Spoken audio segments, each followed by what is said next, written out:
மக்கள் அனைவரையும் நண்பர் குழுவாக அனைத்து மக்களையும் வணங்கி இந்த நாள் இடைய நாள், எல்லா நாளுமே இடைய நாள். அதில் இன்றைக்கு ஒரு தனி சிறப்பு.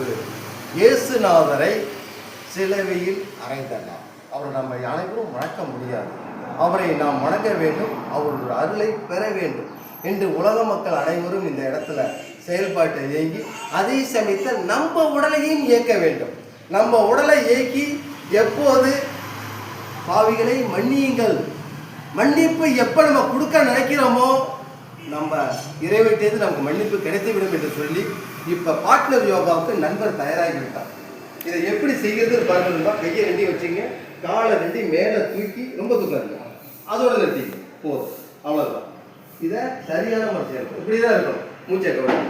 இப்போ உங்களை பெற்ற தாய் தந்தை இறைவன் உற்றார் உறவினர் எல்லா மனசில் நினச்சிக்கிட்டு இப்போ இந்த இடத்துல புனித வெளியான இந்த நாளில் இந்த பயிற்சியை உங்களுக்கு மக்கள் அனைவருக்கும் கொடுக்க தயாராகி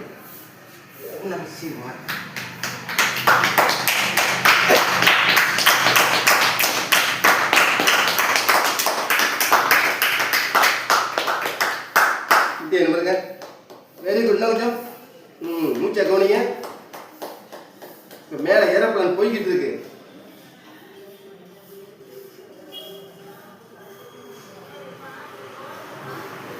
நீங்க ஒன்று சொல்லுங்க.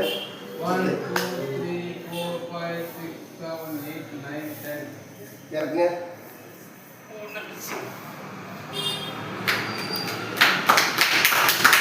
உலகம் பார்க்க நீங்களும் இதை செய்யலாம், ஒன்றும் பெரிய விஷயம் இல்லை. ஆனால் பயிற்சி, முயற்சி, தொடர்ச்சி இதை மூன்றையும் ஒன்றா இணைத்து ஒவ்வொரு மனிதனுக்கும் இது உடலின் வளர்ச்சி. அதான் உண்மை.